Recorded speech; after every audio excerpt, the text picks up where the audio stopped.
Well, good evening, ladies and gentlemen, and welcome to what is usually considered to be a monthly broadcast of the Painting with Menoth John Sunday Night Extravaganza on Tuesday. Should have been on Monday, but due to karate was on Tuesday.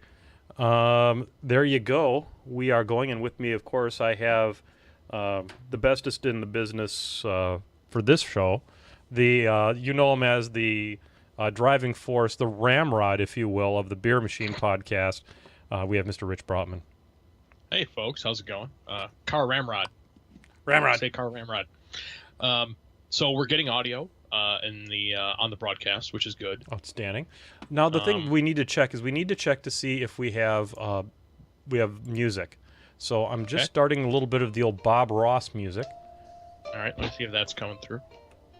Man, I'll tell you what, the Brushheads are the best in the business. We've already got Congo the Jorgamon, Rave Bomb, Dracos Dragoon. They're all coming in. Music is there. Rave Bomb report, so yay! Wait, did we do this right on the first try? This is all fucked up. How is this even... Do you realize that this means that we are just going to flame hard come... we are. Come this. So, well, hey, everybody. Welcome. We are going to have a super fun show. We've got 30 minutes now to be completely off topic. I was just going to say, what do we do for half an hour? I know, right? Usually it's a shit show, and we're having to pick up the pieces for 30 minutes, and it's like we're bringing it across at the last second. Dracos Dragoon, I miss the Brushheads too, but maybe we'll take a little bit of this time, Rich, to kind of talk a little bit about kind of what the fuck has been going on for the last 30 days that prevents this show from being a regular occurrence. Okay, so I'll go first on this. Yeah, go ahead. John and I both have really strange jobs, even though we both have fairly common professions, I guess is the way to put that. Yeah. At a moment's notice, we both get, let's just say, not very happily greeted with work. Yes. In other locations. So we have to heed the call and go take care of business. I know it happens. We try to schedule around it, and then things come up. And at a moment's notice, well, this isn't happening. So what are you doing tomorrow night? Exactly.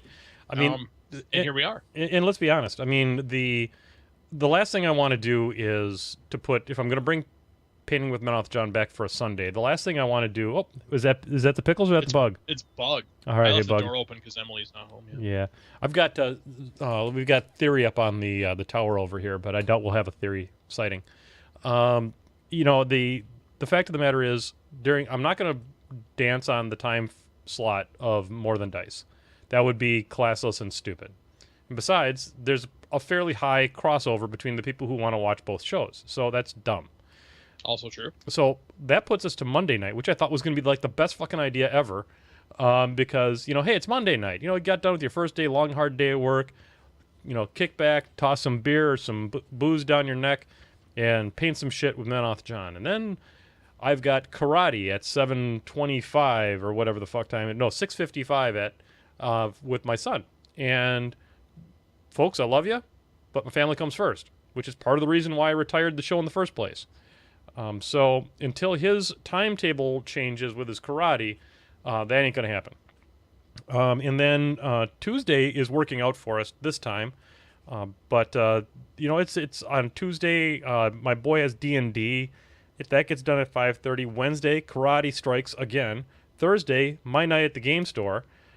Friday is Friday, and y'all ain't getting my Friday. Friday's holy. And Rich, this is normally Rich's game night. Yes, it is, and the only reason I didn't want to go game tonight is because I played on Saturday at an event we had called Chili Hammer. Nice. How was the chili, by the way? The chili was fantastic. So DVK's partner in life, Lori, made this chili that was incredible. Very nice. And also was extremely hot. Also shout out to another gamer of our group here. Doesn't play War Machine too much, but has taken to Company of Iron huge. His name is Ezra. And fun fact, he's my age, and he is the first person I played a miniature war game with back in 1989. Holy shitballs! I played the original BattleTech at Nice. his house, and I had no idea what I was doing, of course, But his dad taught us. How and, could you? It's fucking BattleTech, man. There's more rules than you can shake a stick. Actually, it's not that bad. Yeah, we were playing like a somewhat simplified version of it, but yeah, that was literally my first miniature game was with that guy. Cool. In 1989. Cool. Well, and so it's busy. It's hard to figure out a night to put the show on. Mondays would be best. I mean, the only other alternative would be to move the time frame of the show back, probably to an 8 o'clock start. I mean, so I would get back from even doing 8 o'clock means that I don't get back from karate probably until the beginning of the PreRamble, which means I would have to preset everything up, which wouldn't be the end of the world. But with my luck, the cats would dance across the mixer board and fuck everything up. And ladies and gentlemen, it is a straight up miracle that I have the correct buttons pushed on the mixer board, because I literally know what half of them do. So I think maybe you should get one of those like big plastic like things you transport cakes in. Totally thinking about it. And put it on top of your board. I'm thinking about that. I think that probably has to happen. But in the meantime, and we'll talk about this during the show, I've been busy. I'm only going to show off like 3 models. I've painted like 20 models in the last month. Painted a Brawler, 2 units of Bears, Cold Grima, a Dracodile, all kinds of shit. And tonight on the show, I'm going to be painting a Pummeler crew that I won at the ATC. So, John, I wanted to ask you if you're going to Lock and Load this year. I am not going to Lock and Load this year. And let me tell you a little bit about... Lock and Load's a good show. It really is. It's sick expensive. And the fact that it's in Seattle in the summertime makes the hotels just stupid in Seattle. And so I'm not going. My cons this year are going to be the Southern Ontario Open, the Sioux. And my boss did approve my time off, so we're all good. And outstanding. And I did get my tickets today, so we're good. Then I'll probably do my normal drive-by of Adepticon once or twice, just because it's like I drive down and go hang out for a little while. I mean, why not? You're so close. Right, exactly. And then it really is John Con in the summertime. I mean, next fall. So John Con will move back to its October time frame. When the hell did we have it that one year? Was it October? The first one. The first year was October. The second year was November. Yeah, fuck November. Because the second year was going to conflict with my significant other's birthday again, and no. So I mean, assuming that Rich can get PTO, he will be at John Con, and that's going to be awesome. So look forward to that, Brushheads. We'll keep everybody in the loop on that. Once again, we'll be doing the benefit for the food bank of Racine, and that'll be the charity event that we do.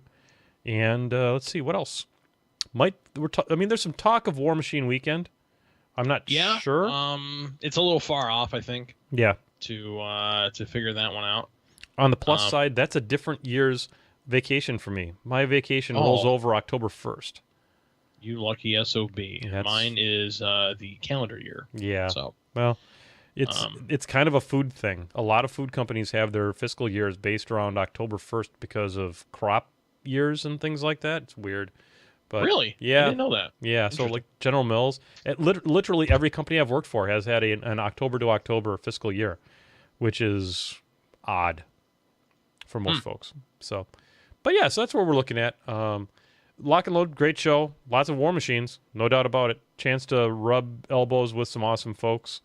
I'm probably happier with the forward-facing nature of Privateer right now than I think I've ever been. I agree, and I have a lot of respect for transparent companies. Yeah. And they just give it to you. They're just like, look, this is why we're doing this. Yeah. As far as rules go. Right.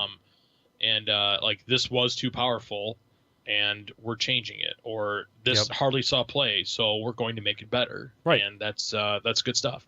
Absolutely. And so, when I talk about the forward-facing nature of the company, I'm talking about people like Will Pagani, and I'm talking about Hungerford, and talking about Doug Hamilton, and talking about Dallas with that. So, real quickly, we're going to talk about it during the show too, but I want to make you all aware of a new show that started up called Faces and Bases.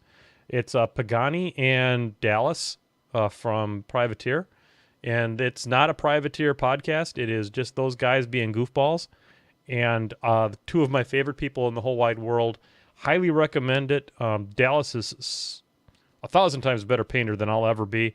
And is entertaining as shit and a great guy.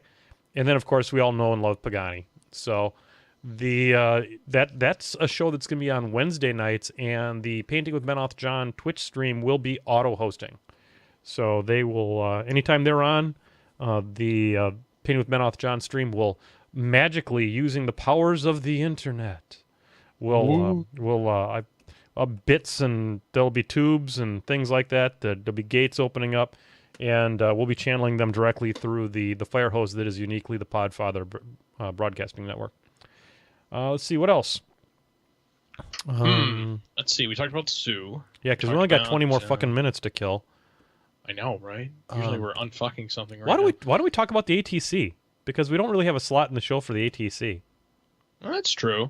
Okay, We can sure. talk about it. So we started off, myself, Matt Clark, who is one of the founders of the Southern Ontario Open, and also when Arcane Assist was in its audio form, was a host there. And Eric Mac Davis, you probably don't know him. If you see him in a tournament, you should fear him. Oh my God, he's good. He's good, and he's just terrific fella too. On top of everything else, he is one of the best people you can play a game with. And by the time you're done complimenting how good his food is, you will have lost. Yes. Yeah. So we all boarded up in Buffalo and flew to Chicago and then to Milwaukee, where a wonderful host by the name of Menoth John picked us up. And after a few delays, anyway, we commenced the weekend, which couldn't tell you. The hotel name changed. Was it Sheridan? It's a 4 Points, I think. 4 Points, I think. Yeah. Okay. Sure. And we comprised, the four of us were four of the five members. Our fifth member was Randy Culp from. He's from Milwaukee, right? Yeah. Yeah. He lives in Milwaukee. He's one of my locals. Yeah, right. That's right. Comprised team Dull Cheddar, and we started. And I was playing Trolls. John was playing Trolls. I sure was. Matt was playing Mercs. Eric is playing Circle. Yep. And Randy plays Legion. And that is probably the weirdest lineup of a team you'd see at the event. But we had fun. Yeah, we had a great time. I mean, the thing that we kind of went into it just kind of figuring out, hey, it's an excuse to get together, drink some beers. Yeah. $6.50 beers, $8 shots. We'll talk about bar bills after this. But just kind of get together, play some games and stuff like that. And it was a funny coincidence, but what the fuck, turn that thing off. The funny coincidence, all of us had ties to Western New York. It was the weirdest thing ever. So, in case you don't know, folks, I live in Buffalo. Eric lives in Rochester, which is just on the edge of Western New York. It's an hour east of me. Matt lives south of me about 15 minutes. John used to live here. Yep. Years ago. And Randy, strangely, we found out, grew up about 30 minutes northeast of me. Yeah. How weird. Yeah, and here we are getting together to play some games and stuff like that. So, yeah, worked out really, really good. Hats off to Nathan and to Travis for the great job they did on the ATC. Really, really good. Folks, if you don't, when you go to to an event, please go out of your way to walk up and thank the people who put it on. It may not be the smoothest execution sometime when you're doing one, or maybe this is not exactly perfect, or that's not exactly perfect. But I promise you, there are 1,001 other things that were exactly perfect that you didn't even notice. and we're a lot of work to get it to be that way. So, do them a favor and thank them, because that's about all they get out of it is a thanks.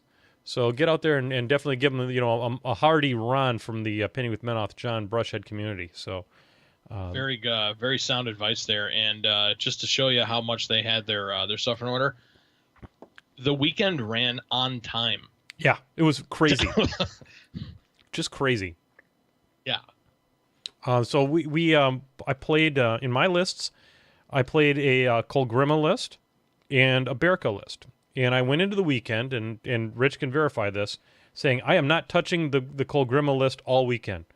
There is no situation that will present itself that I will play Colgrima. I am straight up going Berka, one list. I'm just having the other models sitting on my tray. I think if we had to force the pairing, or the other team forced the pairing where you would have had to play against Grimkin or something like that. Yeah. Maybe you would have considered Colgrima. Maybe. Maybe. But you got the Berka list down so much, and this guy I'm talking to here, who doesn't really play competitively too much, ends up going 4-1. Yeah, it was a good weekend for me. Yeah. So, I think I had some supernatural help, and we're going to talk about that during the course of the show, but I'm not going to go into it now. But the Berka list that I've got is straight up hilarious, and I'm going to share it to the PreRamble here because it uses time, and right now that's what we're up about. That's what we're trying to do here, because for some fucking reason this show worked the first time we clicked the go button. We're gonna jinx it. This is gonna so pile in when we go. I'm like half tempted to not pause the show just to roll into it and say fuck it. You're so paranoid. Yeah, because I have no confidence. Technology. It may have been our friend when this was the regular show, but this one, no, fuck no. Technology hates us with a passion. But the Berka list was Berka, let's see if I can get this right. Berka, a bomber, a winter troll, and an axer. Is that right?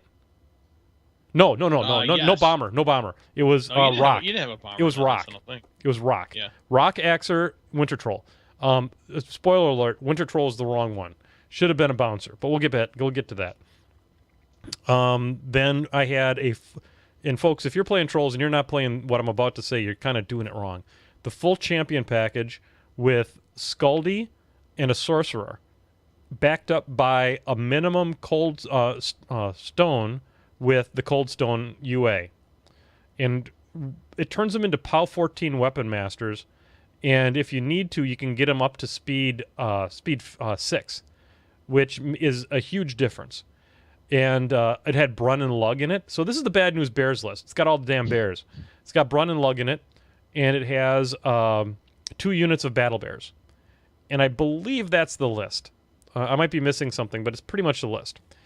The beautiful thing about it is nothing pisses off your opponent more than getting 6 bears in his backfield that he really has to deal with, or they just piss all over his Christmas. John. Yeah. I have no idea what the hell just happened, but my Skype closed. I continued to hear you. I signed back in, and nothing changed. Okay, so they're saying it's right now. There's an internet connection between you two that's having trouble. I can hear your voice, but your actual video has frozen. Yeah, it's because it closed. That's okay. I'm like not in a phone call with you right now. But we're still talking. What the hell? Nice. This is amazing. It's a min stone, by the way. Brush Tours here. We're talking about you right off the get-go, Sarah Jane. We should probably figure this out. Yeah. I'm gonna hang up on you. Hang up on me and then call me. Okay, got it. Here we go. All right, ladies and gentlemen, we did get a little cocky here a second ago, saying that we were gonna have no problems, but here we are. So I'm gonna try and call him back right now.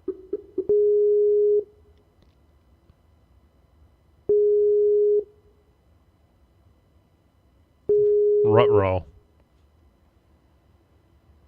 Okay, ladies and gentlemen, we have ways to get around this, so I'm going to text him right now.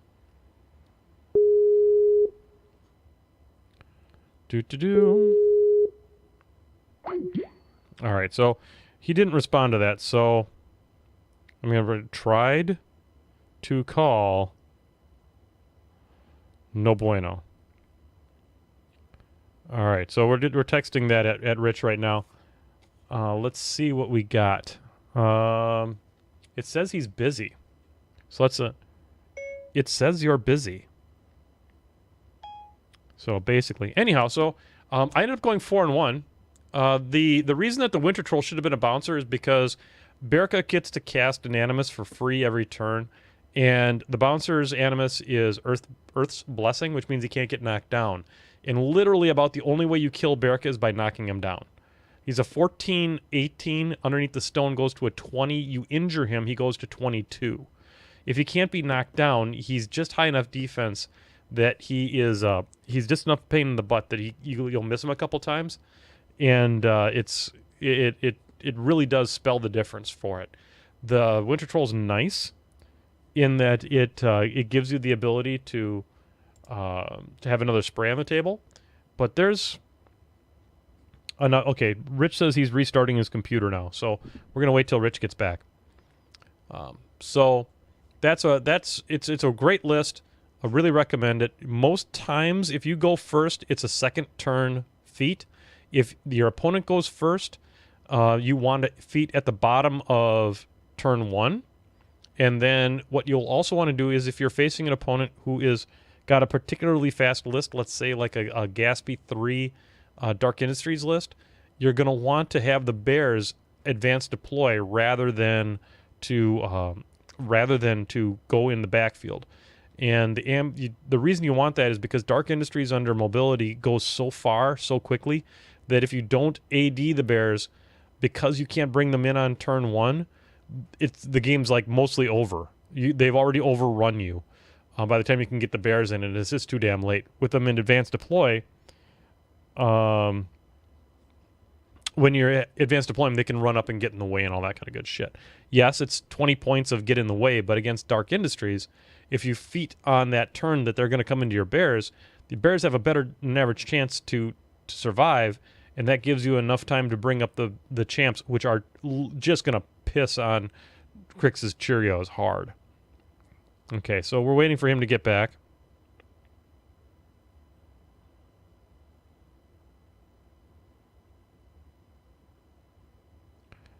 Let me know when you are back. All right, so I'm very excited to have everybody back. For those of you who missed us and all that kind of stuff, please make sure you've got something that you enjoy drinking. Doesn't have to be alcoholic, but it can be something a little bit special. And folks, we're gonna have a very special toast at the beginning of the show that I hope that you'll all participate in. And then we're gonna have another one that's also awesome. So make sure you got something to drink with you. Oh, here we go. All right, we're back. All right. I've been talking about my Berka list because we had some people in the chat room that were interested in it, and I kind of walked it through. It said thanks for the tip. Been looking for a good Berka list, and this one sounds great. It's a pretty fun list. I would also urge you to get over to the ATC list and take a look at Banky's list. And because Tim's got a pretty interesting little list too. I like mine better, but that's just me. Tim, what the fuck does he know about winning games? That guy. Yeah, right. Fucking hack. You know what? He gets, I'm fucking Arcane Assist. I'm goddamn Tim the Enchanter. I win my own tournaments and stuff. What does he know? He does know a thing or two. Although yes, he does. I've played Tim. Let me think. I've played Tim 3 times. Yeah. And I actually won one of them. Oh, that's cool, man. I played Jay Larson one time and beat him once too. I mean, I'm at a 33% win percentage. Just saying. Yeah, I'm probably not that high. This is back in Mark II. He left Lilith 2 on. It was on Zero Camp, but she was in the woods or something like that. Like obnoxious defense. Yeah. And I'm like, oh, all right. And I walked up a bomber, boosted hit, boosted damage, boosted hit, boosted damage. Game over. Yeah. High defense. It's bombers love them. Yeah, So. no, I nailed both hits. Very nice. Very It nice. was totally improbable. So, just kind of getting back to what we're going to do tonight's show. I've got some models that I've painted since then that I'm kind of proud of that we're going to show off. I've got my Dracodile. I've got my Cold Grima. I've got my my Brawler. We're going to talk a little bit about, we're going to continue to beat into your head that Zenithal shading is the right way to go. Uh-huh. I'm going to be painting a Pummeler crew that I started working on. And we're going to do some glazes, and I'm going to show you how to make glazes to use with your Zenithal shading so that you can be super awesome and paint better than you think you should be able to. And we're going to have some very interesting discussions about anti-vaxxers. Because if there's one thing that this show stands for these days, it's painting and conspiracy theories.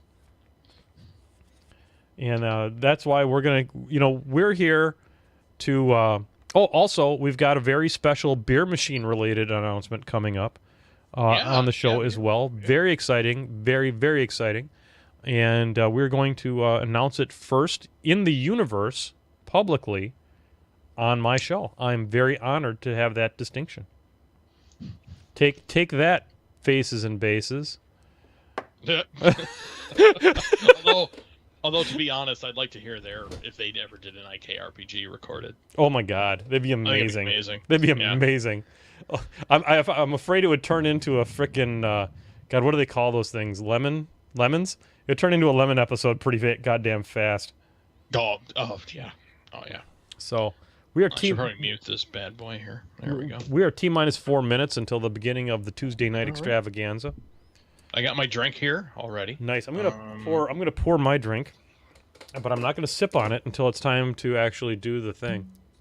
Right on. We're all in on conspiracy theories on this show. My God.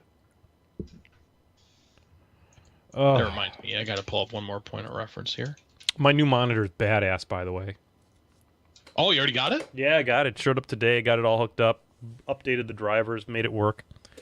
Oh, fantastic. I'm like fucking IT light. I plugged in a monitor. Hey, that's better than... I wish you could have seen this picture that Scott DeClean from one of my locals put. I'll have to find it. It actually happened. He took a picture of it. Dude plugged his power strip into his power strip. Wrapped that cord all the way around. Couldn't figure out why the shit wouldn't turn on. Ladies and gentlemen, I'm sorry. I hate to interrupt. Ladies and gentlemen, we have podcasting royalty with us in the chat room. Ladies and gentlemen, Tin Man XL. Love the Tin Man. Welcome, good sir. Yes, the OG of the podcast of the War Machine podcasting world. Glad to have you here, my friend. So anyway, so we are infinity power. Oh, it's Sarah. All right, so we're super excited that we're here tonight. We got 3 minutes to go. Back behind the green screen. Drinking, painting, talking shit. We'll go about an hour, I would expect. I don't know. Hour sounds about right. Yeah. I have a hell of a day in store for tomorrow. Yeah. So. And now fake spaceships isn't quite what fake spaceships used to be. But I guess combat is still a thing. Well, once the beta's over, then, Yeah. Actually, we should have beta shenanigans, at least a little bit. Oh, that'd be good. We could do that. Although nothing will top that one time. Oh, my God. When we dropped in on that planet and just obliterated someone and took off.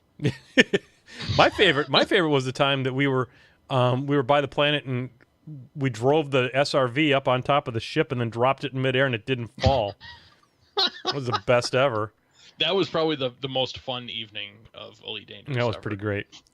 All right, folks, we are T-minus 2 minutes. Are we confident enough to stop the stream? Yeah, I think we're okay now. We won't stop the Skype call. Oh, no. God, no. Yeah. All right, so, guys, we're going to be gone for, like, about 2 minutes. Rich has got his beer. I've got my liquor. But, we're going to make you wait. So we'll be right back because the waiting is the hardest part. That's what Tom Petty taught us before he killed himself with an accidental overdose. This is the Painting with Menoth John Tuesday night, not Sunday night extravaganza, because today is yesterday's tomorrow. We'll be right back.